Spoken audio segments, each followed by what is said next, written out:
And if 99-cent tacos led to your war within, then you are ready for this episode of Discography Discussion. I am Joe, that is Dan, that is Geoff. Shadows fall. Oh, I think I got to go run to the bathroom. I think Mushroomhead was lying when they said sun doesn't rise. Well, you know, it's not really 99-cent tacos anymore.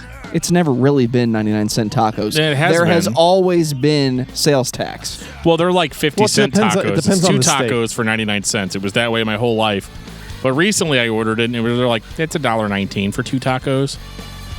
And I'm like, you motherfuckers. I mean, I still want 14, but, you know. Yeah, that's why you go to Jack in the Crack, man. Jack in the Box tacos are way better anyway. It's just like a tortilla covered in grease that's deep fried. And What's the problem with issue that? is what? I was just stating a fact. I mean, my issue is your issue right now, Geoff, because your issue needs to stay out of the studio. You know what band I don't have a lot of issues with? Shadows Fall. Shadows Fall. Rock solid band. It is. Something about those S bands. Slipknot, Soilwork, Shadows Fall. Shakira. Wow, we Shakira. really did talk about all S bands this month, didn't we? Wait, Sam Hain. So Shadows Fall is one of the earliest metalcore bands that I remember hearing. Now, I realize that metalcore's much older than Shadows Fall, but they were one of the first ones that I heard. And they sounded a hell of a lot different then than they do now. We're going to get into all of that. Well, before we get into all of that, I want to take this time to say thank you to everyone for listening to the podcast. Thank you for listening and for subscribing. If you are not a subscriber, you can find everything Discography Discussion at discussmetal.com. We are on Spotify, Apple and Google Podcasts, TuneIn Radio, Stitcher, so if you have an Amazon Echo or a Google Home, you have no excuse. Ask it to play the latest episode of the Discography Discussion podcast, and it will. We're also on Facebook and on Twitter at Discuss Metal. Be sure to like, favorite, and subscribe. It really helps us out. It lets us know you're listening, and now Dan is going to tell us all about 5-star reviews. We love 5-star reviews here on Discography Discussion. How much do we love them? We love them so much. Do we love them as much as Geoff loves 99-cent tacos? I don't think that there's a love that exceeds that. That's more of a love-hate relationship. Yeah, forget what I said. Yeah, it kind of is, but, you know, 5-star reviews are great because it helps us get recommended to people that haven't heard us before. Like, you're hearing us right now, and you know it's awesome, or you're being forced to listen to it at gunpoint. One of the two. Either way, go ahead and leave us a 5-star review. You can leave us reviews anywhere, but the 2 platforms we get reviewed on the most are Apple Podcasts. You can leave us a starred review and your own summary of what you think of the podcast. And you can actually leave us a review on Facebook, a starred review, or you can recommend us on Facebook. All of that stuff helps us out immensely. It is literally the greatest thing that you can do for us that doesn't cost you any money. So, Dan, tell me about Shadows Fall. Shadows Fall was a metalcore band that started in the late 90s, which is one of my favorite sentences of all time because everybody knows that I love late 90s, early 2000s metalcore. I'm getting to the point where I can almost open the show with a soundboard of you saying metal band from the late 90s. Well, yeah. Like, honestly, our website should be called discussmetalcore.com because that's what we do a lot of the time. That's how you can tell that this is Dan's show and not Jeff's show. Right, because it's not discussnewwave.com. Ooh. Geoff, is that available? We should buy that if it Ooh, We is. yeah. should buy that, yeah. And then it just Yeah. redirects to us. Haha, the joke's on you, fuckers. We mentioned New Wave like twice on the Soilwork and the Sam Hain episodes, and that's it. Yep. That's all you get. I was going to say if it was mine to be like melodic death metal or some shit like that. Now, the first Shadows Fall album that I heard was The Art of Balance. I remember going to Target every day. Maybe it wasn't every day because like my brother had to drive me and he was kind of a dick, so you know, he only drove me like maybe once or twice a week. And it was always between the new Slipknot album or the Shadows Fall album. Those S's again. Yeah. It was a hard choice, but one day I was like, you know what? Fuck it. I'm going to give the Shadows Fall band a chance. And I listened to The Art of Balance, and the Lord looked down upon it and said, it is good. So I started checking out all the old Shadows Fall stuff, which is kind of a surprise for me because the old Shadows Fall stuff doesn't sound anything like The Art of Balance. right down to not even having the same vocalist on the first album. And who was the vocalist on the first album? Somber Eyes to the Sky? Phil Labonte. From All That Remains. That is correct.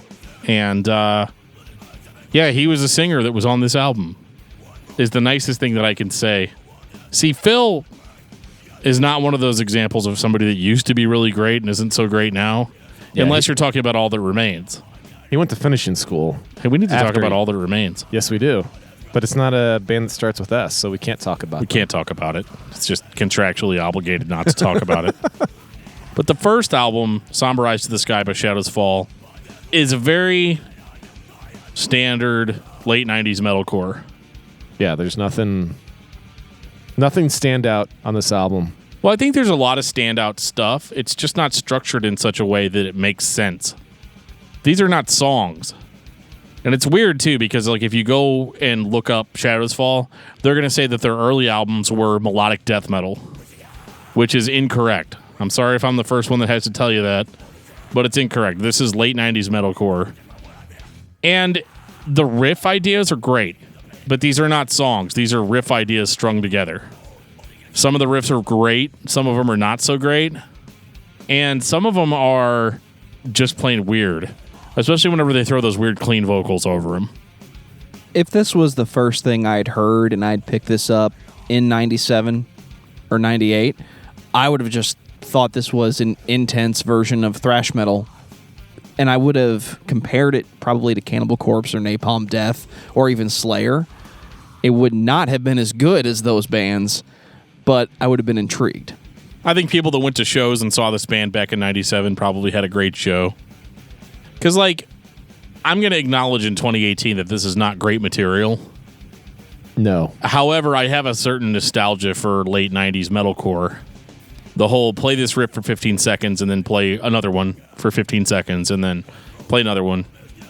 And the only thing that's really disappointing about that formula is that they'll play something truly awesome for 15 seconds. And then that's it.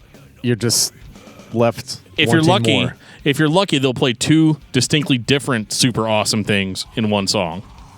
And it's not that they can't play. They can, they just don't know how to write songs. Yet.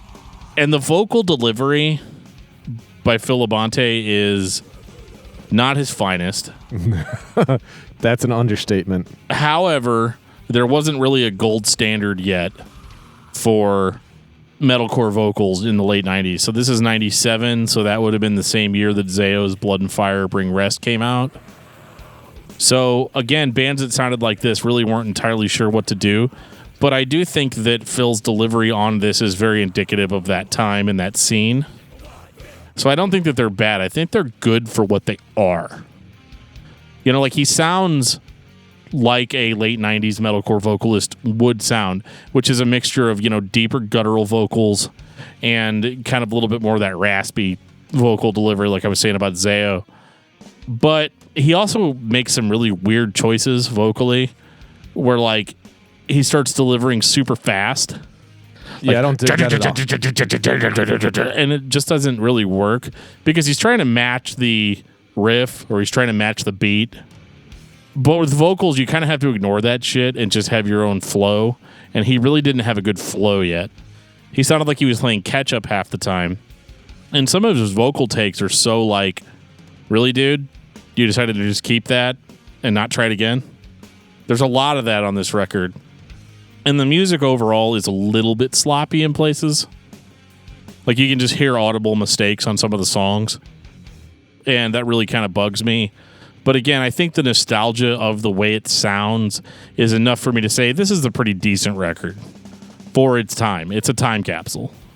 What was the alternative in 97? It would have been nu metal. This is definitely not that. Even nu metal. I mean, nu metal didn't even start getting mainstream till like 98, 99.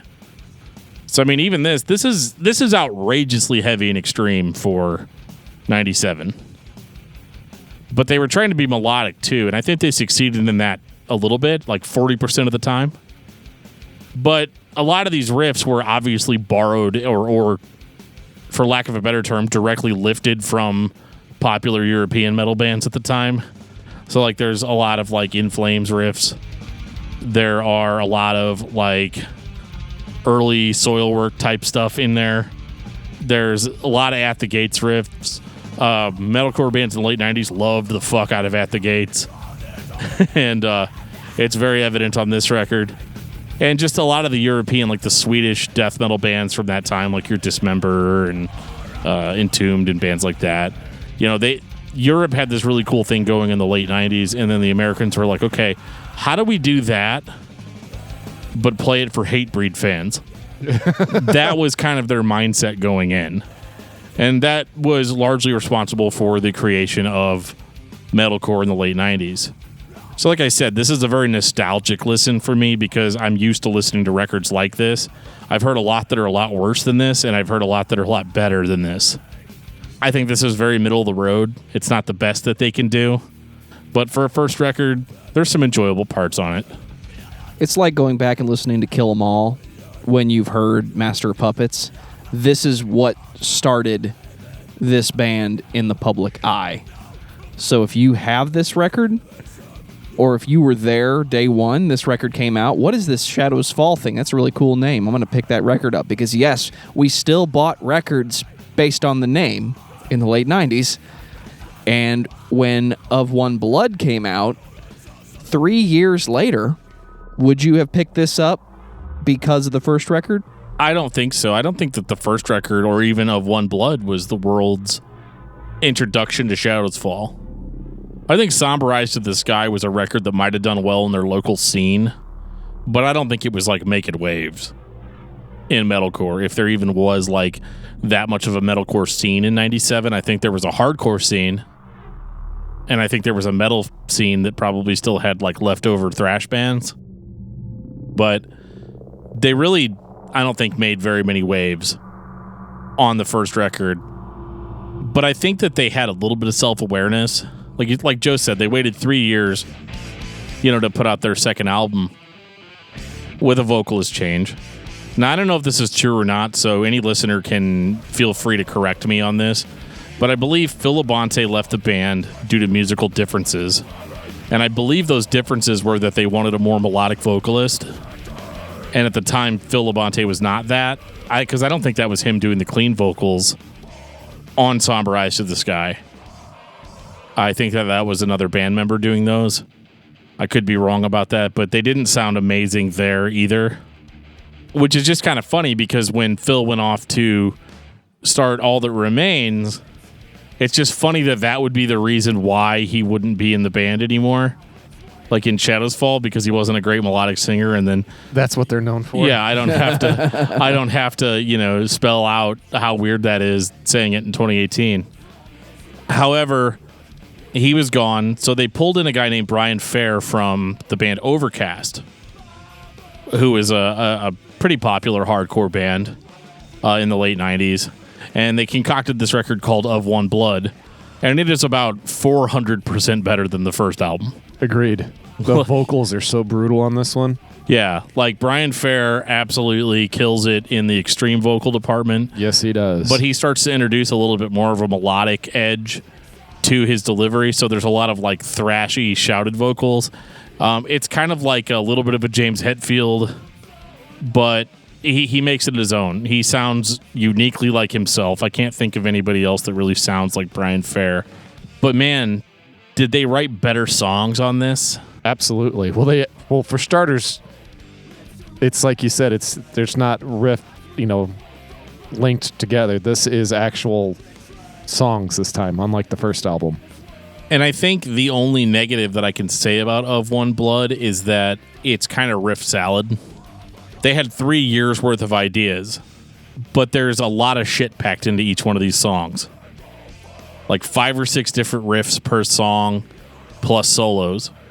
And there's a lot of fucking guitar solos on this record. There's like, 745 guitar solos on this record? I'm okay with that. Citation needed. Looking back on this album, having heard it not for the first time, but for the first time in a long time, I'm put off by the metalcore tropes. The riffs start to sound the same, and they start to sound like riffs I've heard other bands play. at the time, I don't know that would have been an issue. I think it would have just been intense thrash with, as Dan likes to say, tremolo picking. I don't really think anybody would have complained about it. And it's definitely better than the first record. I don't think there were metalcore tropes in 2000. I'm saying the tropes did not exist yet.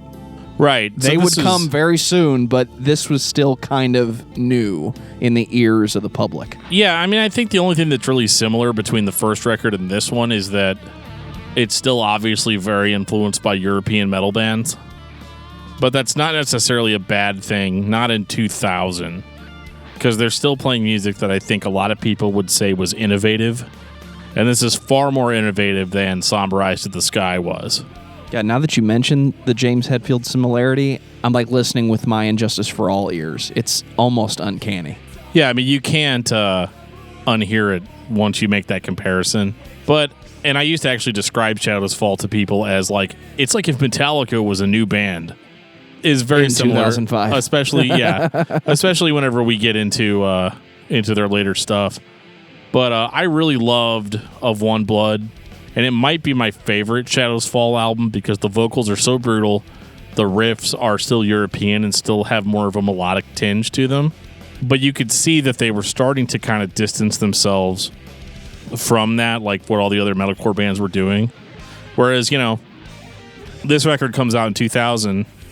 And the dudes from Absolutely Dying are sitting in a basement being like, okay, guys, hear me out. We're going to do like 3 At the Gates riffs and then throw some breakdowns on it. No solos.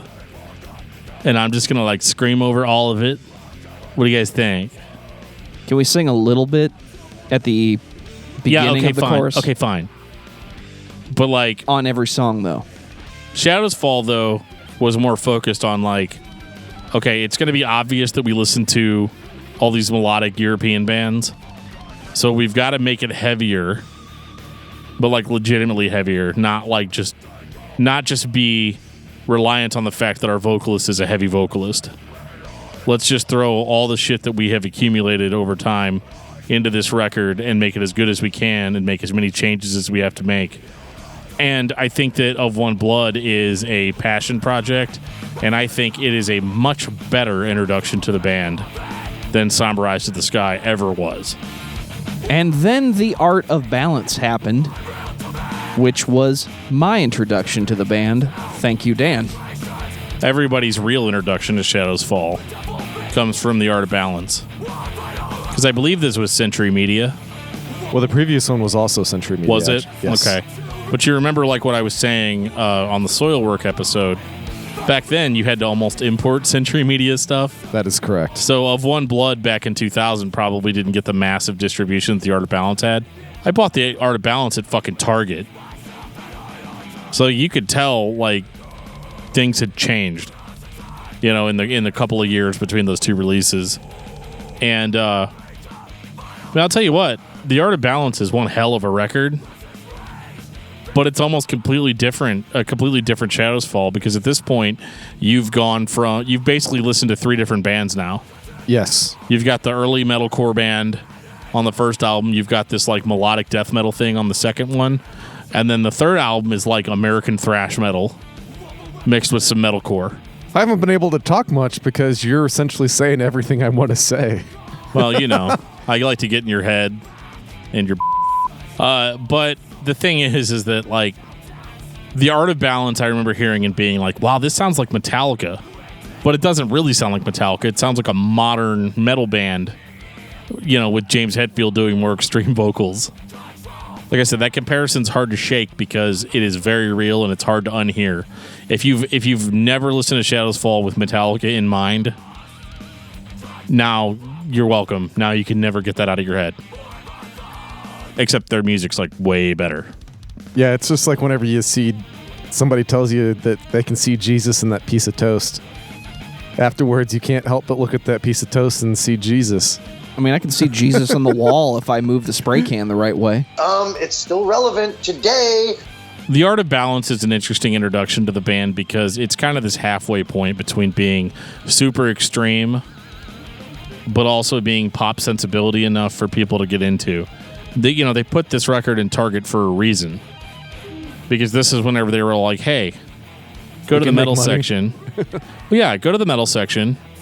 Don't buy the new Slipknot. Don't buy Limp Bizkit. Don't buy Korn. Buy Shadows Fall. Because this is what metal's going to sound like for the next 10 years. Dude, I'm so going to buy the new Tool record.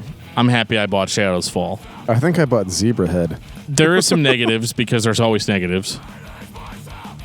Brian Fair's extreme vocals are not nearly as extreme as they were on Of One Blood.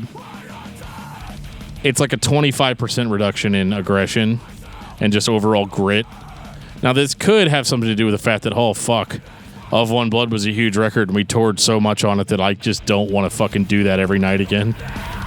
And so he does a little bit more of the guttural stuff on this record, and get used to that and enjoy that because this is probably the last time you're going to hear it.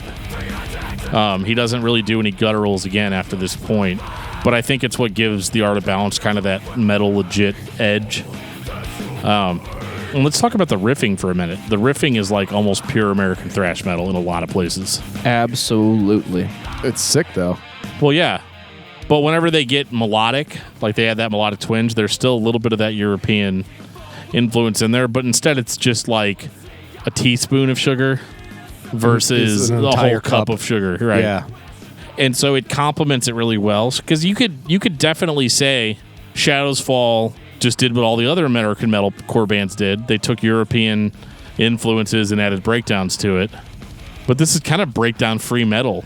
Yep. Like it really separates Shadows Fall from all the bands that were like, how do we appeal to Hatebreed fans?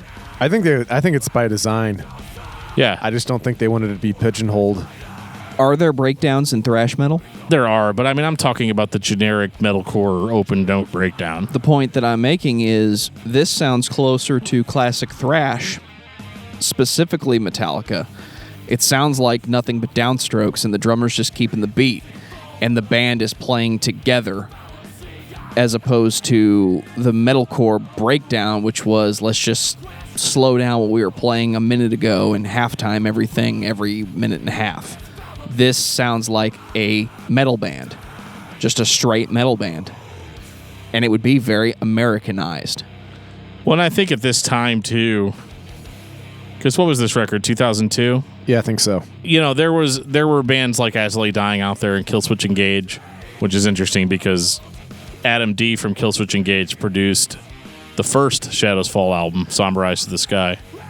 Talk about somebody that became a way better producer over time. I think this really separated them from the pack. And I feel like old dude metal fans, you know what I'm talking about with old dude metal fans? They're like, don't give me any of that new metal shit. Don't give me any of that metalcore bullshit. I think those are the kind of guys that were like, but that band Shadows Fall, they're pretty cool. Yeah, I'd agree. I mean, because they've left their European influences behind for the most part. They're straight ahead American thrash at this point. And there's a lot of good old boys that this is right up their alley.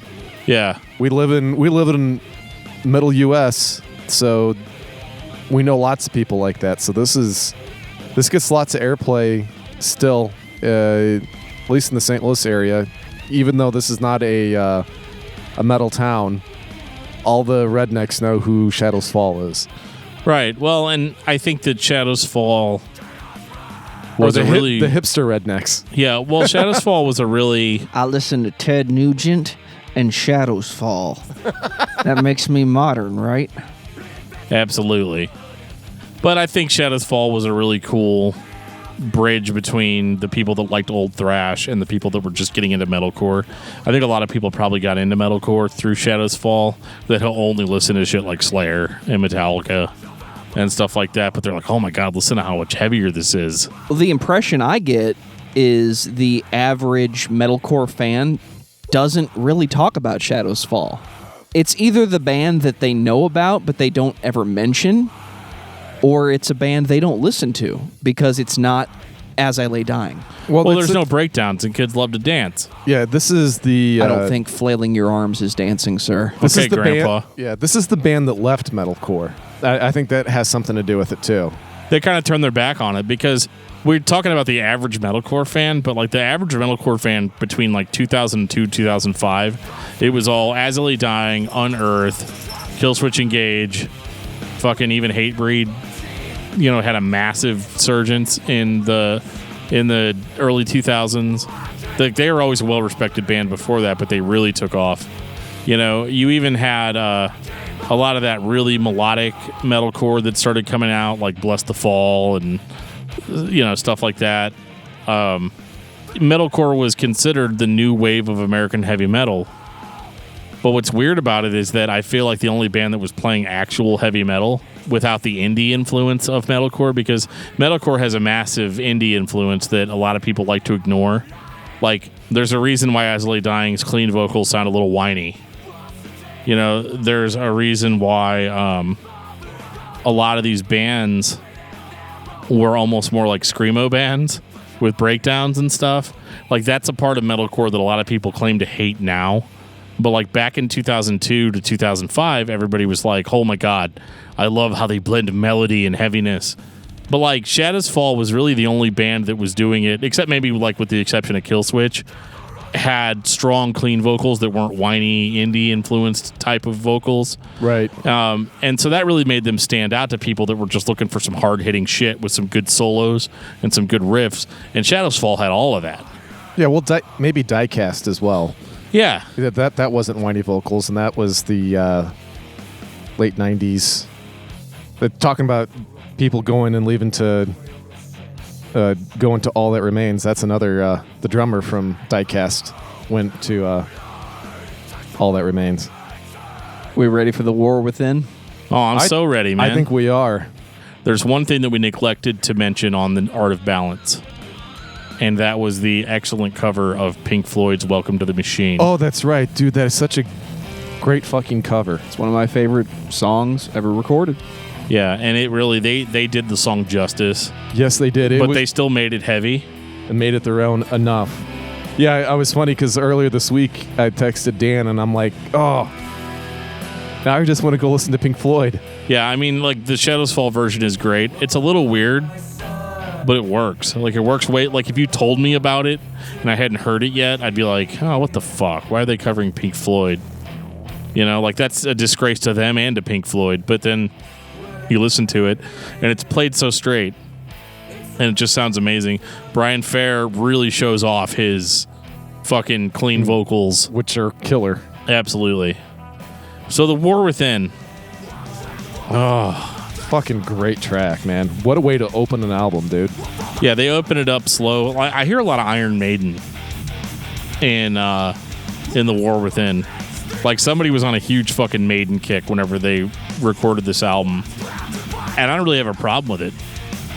This band is really good at, like, interlude-y melodic shit. Like, really good at it. And The War Within is, like, the ultimate expression of that.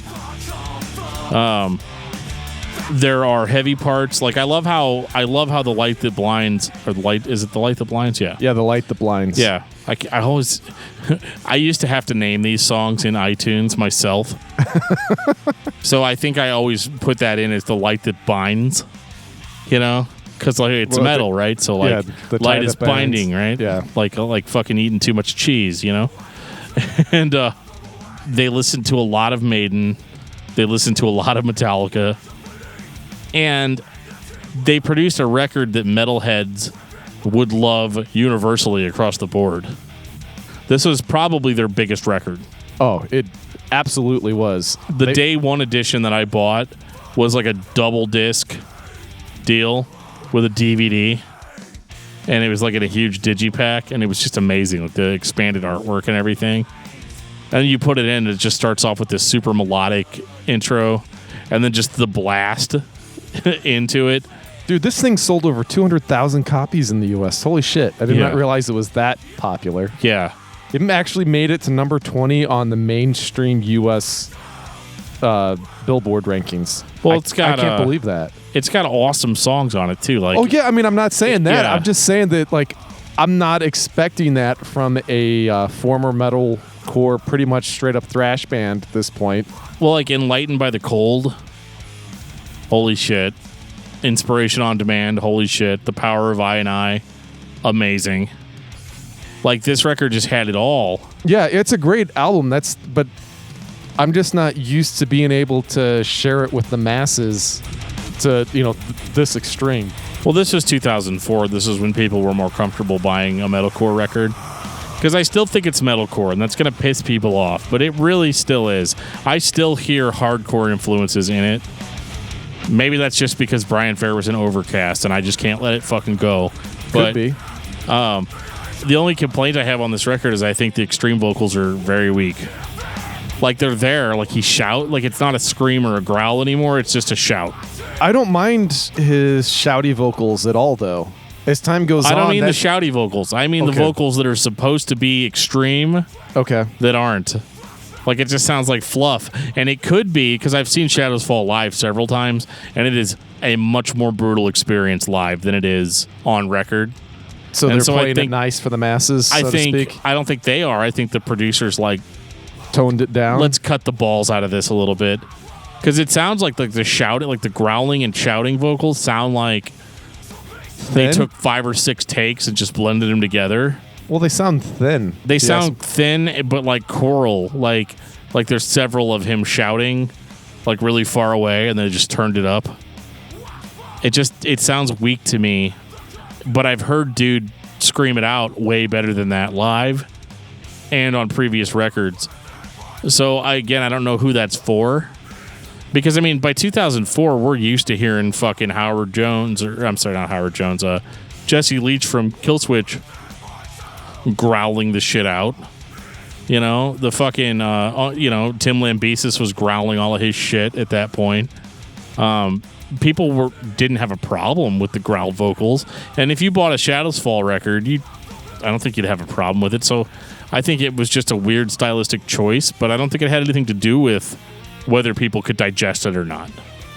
One of two things happened just from listening to the record. Either the studio, producer, engineer did not know how to record those vocals without them sounding like absolute underground shit. Because you do have to know how to record hardcore vocals for it to sound good on tape. It could also be that he just decided that he wanted to be classic thrash metal. Because that was your 80s. Think of classic Slayer, like Rain and Blood even. It's shouting. And it may not be what the decision should have been at the time, but if it's what they wanted to do, what's wrong with it? It just doesn't sound like 2004 metalcore. So what? Right, and that was their intention anyway. It has been that way since The Art of Balance, Like, they don't care about what other bands are doing. They're really trying to carve out their own sound, and they really do sound like one of the more original bands from that era. They don't sound like any of the other bands they were touring with. I know some traditional metalheads didn't like it. I remember in 2005 doing an interview with an Australian thrash band, and they said that they had gone and seen a show with Shadows Fall, and everybody had told them that it was thrash metal, and then they went and saw it, and they're like, it just sounds like a hardcore band. And that's why I think that there is still a little bit of hardcore influence. But, like, you start hearing a huge injection of, like, 80s metal, especially on the War Within, because The Art of Balance is heavy and is a little bit more core sounding, whereas The War Within has a lot of those 80s metal tropes. Like, there's even, like, some hair metal type melodies in there, and just the way they transition between parts in the songs, it just sounds really like 80s sheen. I have zero problem with everything you just said. Yeah, there isn't really a problem with it. This record was still heavy enough. Because, I mean, can we talk about how tight the band is? But they're fucking rock solid on this record. I mean, they really, I mean, with the exception of the first album, if you want to just think of Shadows Fall as One Blood on, they haven't fucked up at all yet. Like, they've done great. Yeah, I would agree. And they've been very consistent. And they actually had really cool, memorable choruses, but not like in a lame way. Like, they kept the choruses just as powerful as everything else. But the only complaint I really have is I just wish that the extreme vocals were more extreme. But that's going to be a common thing with me throughout this podcast. So if you guys haven't gotten used to that yet, I don't really know what to tell you. But I'm just, I was really impressed with The War Within and thought that it was a great follow-up to The Art of Balance, and I think it probably was Shadows Fall at their most popular. Yeah, at their most popular. I don't necessarily know if it's close to their best. But I think my favorite album still is yet to come, surprisingly. Okay. Well, which I know I'm probably in the minority on that, but that's okay. Moving on to 2007's Threads of Life. Opening song is called Redemption. Redemption from what, guys? I don't hear anything wrong, and it sounds like you're still doing that thing you were doing last time. What's the problem? Yes, it does sound kind of like what they were doing last time.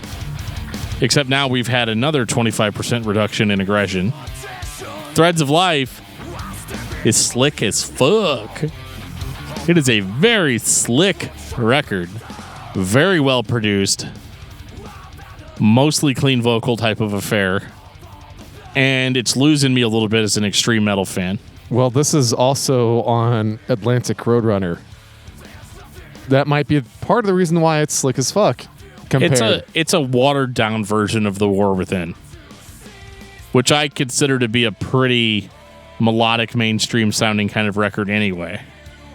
So to hear it go even less aggressive kind of throws me a little bit, because even people that love bands like Metallica and Megadeth aren't like stoked when those bands go more melodic.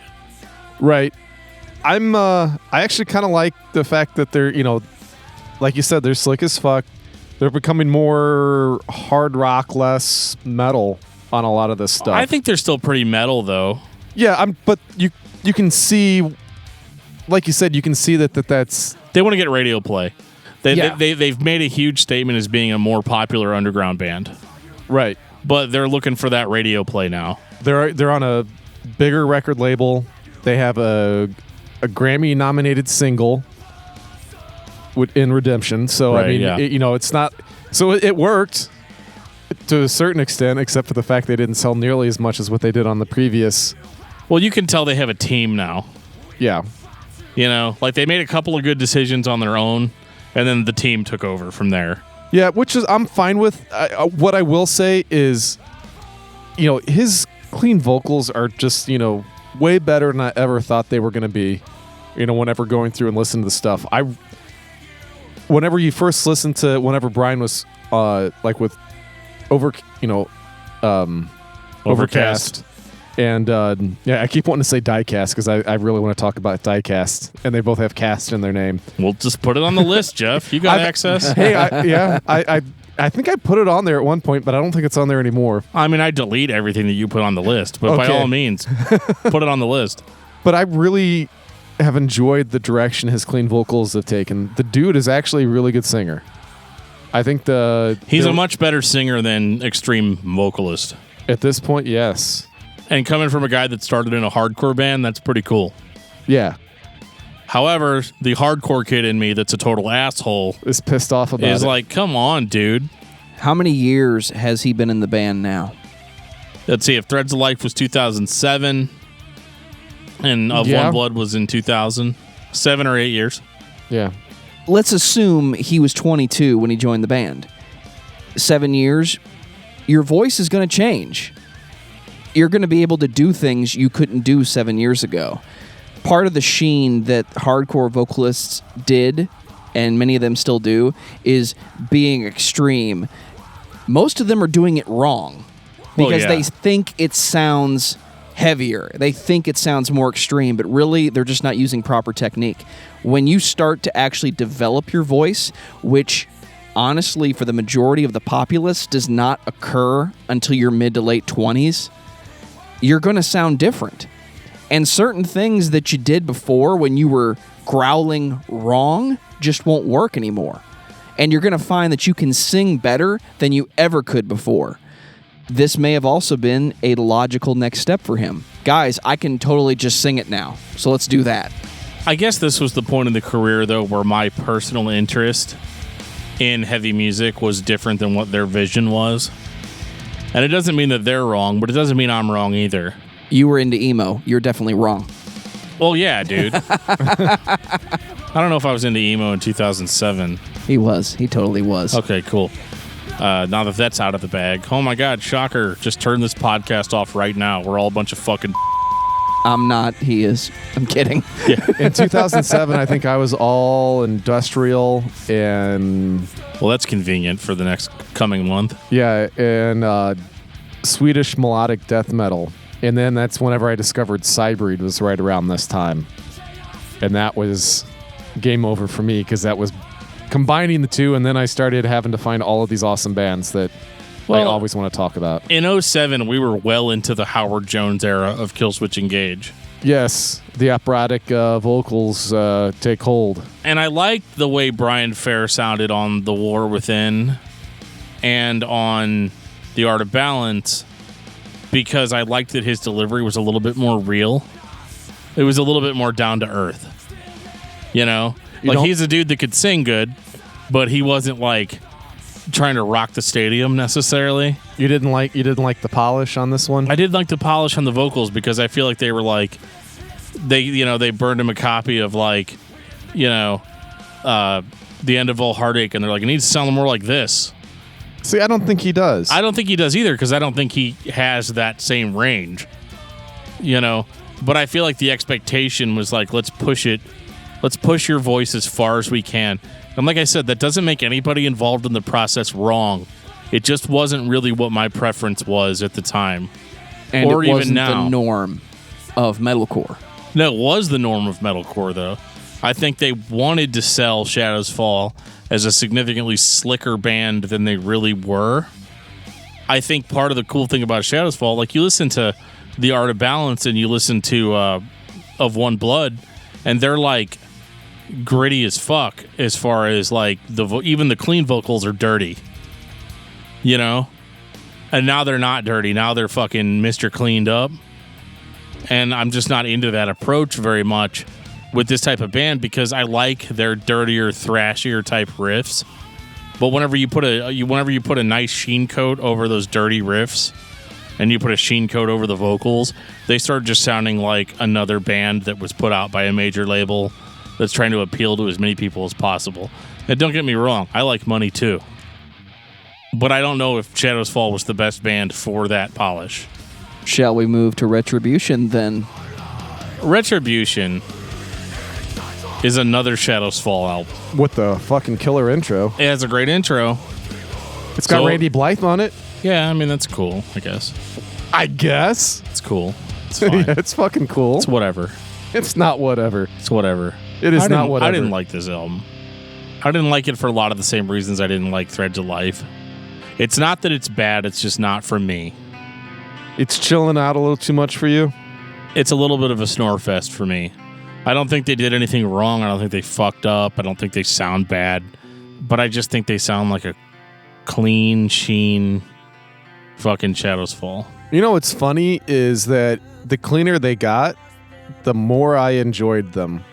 I've done so much, well, all of us have, so much death grindcore, death metal, we've just been really kicking ass and taking names, and it was a nice change of pace that was actually quality, because we've had a couple of changes of pace that I haven't particularly cared for. So when we went to Soilwork, that was just like my, that was my groove, that's my jam. And we get to this, and I'm like, oh yeah, some more great clean singing, and I'm digging it. I feel the emotion, that's soulful. Love the guitars on this album. But I know it's not for everybody because they've kind of left the roots totally behind. I guess you could say they've kind of tried to go too mainstream, pretty it up too much. And I'm actually okay with that on this particular album. I just don't think it's working, though. It's working for me, man. I found myself enjoying this discography listen through more towards the end, which I was not expecting. Because I know they've kind of gotten shat on a little bit at the end. See, I'm the exact opposite. Like, I think that they started strong on Of One Blood. And they stayed strong for 3 albums. So, I mean, I've gotten my enjoyment. I mean, most bands that people love, their favorites are like, 3 or 4 albums, and the rest are kind of your mileage may vary. I'm definitely in that territory now. And I think some of the songs are cool. I think it's cool they did kind of a ballad. It's the first time they'd really done that, and it sounded cool. There's no denying that Brian Farr's a great, clean singer. It's just not really what I want to hear from him. I want to hear him doing the Of One Blood vocals. And I'm getting a little burned out on the I Want to Be James Hetfield vocals at this point. Because now, that's almost completely replaced that aggressive vocal. Like, now the aggressive vocal is what I would have considered to be the less aggressive vocal on earlier albums. You know who else you would, you were saying comparing him to James Hetfield? How about Matt from Trivium? Oh, yeah. So we were talking about we were trying to think of counterparts before. I would say him and Matt kind of end up going down that same path. And I know I'm one of the very few people, well, probably the only one in this room that actually likes Trivium. Well, Trivium was another band, though, that definitely tried to keep it more metal than core. Yeah, and I like them. Maybe that was part of it. You know, they were just kind of an offshoot at the time. They did their own thing, and it was kind of a throwback. And that's kind of how I feel about newer Shadows Fall. It's just and I think that's why I dug it. And it's probably the same reason why other people don't. The appeal at this point for me is the guitar playing. There's actual thrash metal riffing going on still. This is almost an answer to the other metalcore, the Under Oath, or what I really want to say is insert name of band that ripped off Hope's Fall. That style of metalcore, this is almost the answer to that. You can be melodic and have that feel, that tone that was going on in, 2009? And still fucking play the guitar. Right. And, well, I think it's kind of like what I was saying earlier about how there was the metalcore that was more indie influenced, like your Hope's Fall and Under Oath and Bless the Fall and all that stuff, versus the bands that were more metal than core. And that, because I'll even throw Killswitch in that category, and that they really were trying to keep it as metal as possible. But I think where Shadows Fall really succeeds, especially at this point in their career, is they are more guitar-driven and less atmosphere-driven. Like, it's not as emotional as a band like Under Oath would have been, where it was all about the emotion. Whereas with Shadows Fall, it's all about the look at how good we can play the guitar and listen to how great our solos are. And we got a fucking killer singer that is trying to have a good technique more so than he's trying to be emotional. So when he is emotional, like on the ballady song, he sounds better. Like, it really shines through.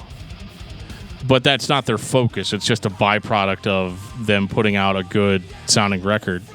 Like I said, there's nothing wrong with this. I like stuff that's a little bit less technique and more emotion.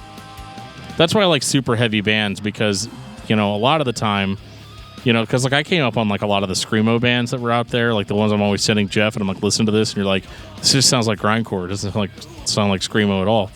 And those are the kind of bands that I'm more attracted to. And so when I hear that extremity in more of a technical metal band, I'm kind of like, oh, this is really cool because it's got that extremity that I like. That's the emotion, whereas the music is purely technical. With a band like Shadows Fall, though, it's all technique, and I lose a little bit of that passion that I have for heavier music whenever I get to these last few records. I'm kind of a mishmash of emotions when it comes to listening to music. There's sometimes, I just want something brutal, kick my ass, and then there's sometimes I want a little polish. This is a great album if you want a little bit of polish. Absolutely. So you prefer your coffee with a bunch of creamer and sugar? Fuck you, dude. No, black only. Oh, that's where I'm coming from. No, listen to me on this. Black with some Tabasco sauce. You can have black coffee, but there's plenty of different types of beans, and you can have it, strong, weak. You don't have to have additives. You can have variations just off the black coffee itself, and that's kind of how I view metal. And there's nothing wrong with having a latte once a month just because you want to appreciate the coffee differently. Well, sure. I mean, I like Coheed too. No, I was going to say I like Britney Spears, but that's generally for my other podcast. Get out of my house. All right, one more, guys. Fire from the Sky. All right, it's my favorite album. Getting it out of the way. Get out of my house. Which is funny because I found this one to be significantly heavier than the last. Who are they competing with in 2012? Because there's a reason this is different than 2009 Shadows Fall. Themselves. They're competing with Shadows Fall now. And I think they're kind of being like, man, that guy Dan used to buy all of our records and now he doesn't, so we need to put out something that he's going to actually buy. I think I feel pretty comfortable in saying that like counterparts would be like a Trivium. Yeah. Geoff, do you want to talk about Trivium? I do. And well, Trivium went through the exact same type of. I mean, like, yeah. If you take this episode and you replace every time we say Shadows Fall with the word Trivium, it's pretty much the same podcast. I wonder if that Exactly. works. I'm going to try that. You should try that. It really Special worked. bonus episode, the Trivium episode. Yeah, and then when Brian 92.7 did, that's perfect. But extreme vocals are back. I'm like, fuck yeah. Oh, yeah. Guitar tone is a lot thicker. It just has a lot more crunch to it. It's a little sludgier. It's kind of that dirtier Hope's Fall. It's kind of that dirtier Shadows Fall. It's all these fall bands, Yeah, man. just like me with Overcast and Diecast Bless earlier. the Fall.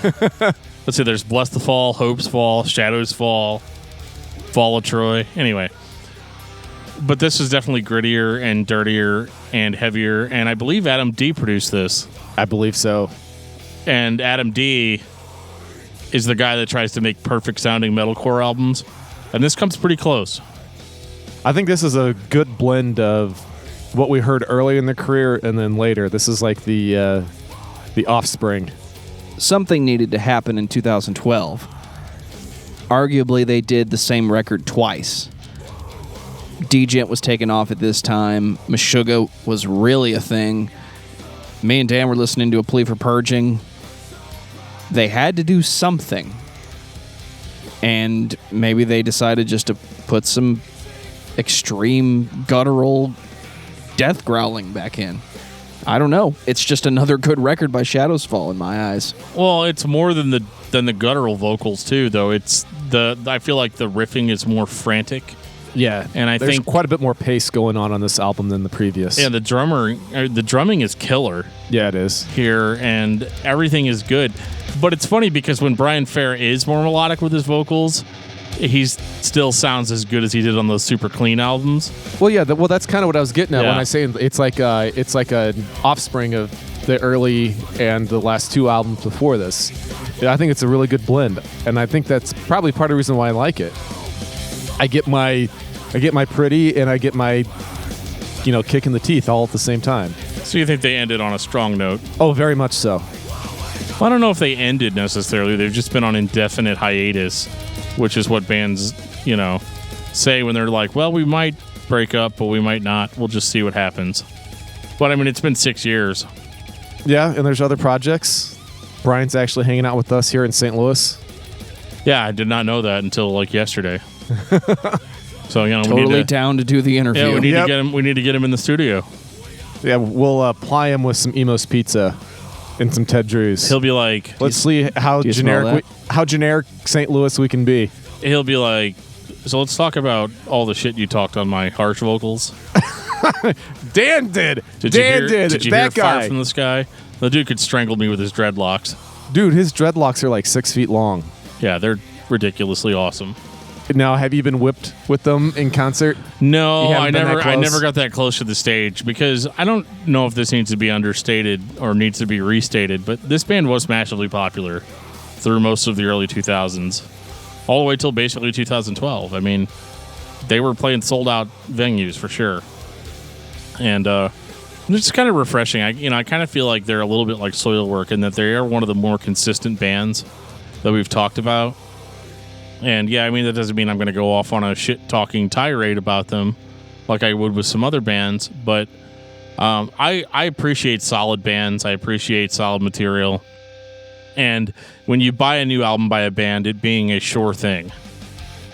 And Shadows Fall has always kind of been that. Like, I've had my minor gripes and nitpicks with the way it's been produced, or whether I thought that they were getting less aggressive or whatever, because I'm insecure about myself and feel like other bands have to maintain a certain level of aggression in order for me to justify myself. You know, that sort of stuff, all that inner turmoil. But that's not really the band's problem. I think these guys did great, and I'd love to hear them come back sometime. Would that be your final thought? Absolutely. Geoff, what about you? I want them to come back as well. I liked the way that they ended. I thought it was a very, very, very strong end. Being able to tie up essentially the two different Shadows Falls that most people know. And I liked it. You know, it was an easy buy when it came out for me, so I would recommend everybody, after you're done with this episode, if you haven't checked out Shadows Fall, do yourself a favor and go down the rabbit hole of their discography like we did, because it was well worth it. Shadows Fall is a guitar player's band hiding in the mainstream of the early to mid 2000s. There are a lot of bands from the 80s that have terrible vocals.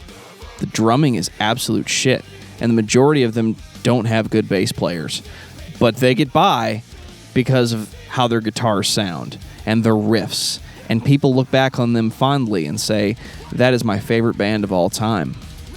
Shadows Fall did something that was not different, but they did their own thing when everybody else was trying to be As I Lay Dying.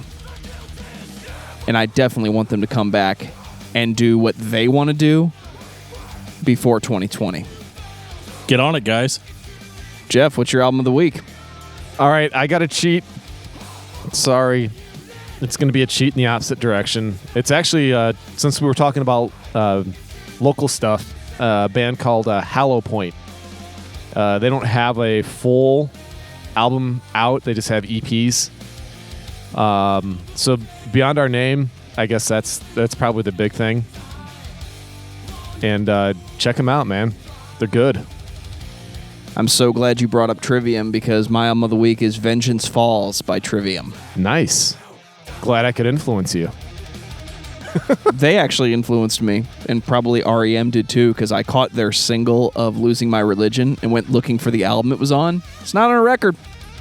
But I found Vengeance Falls, which had the same album cover on the streaming service I was using, so I went for that. Dan?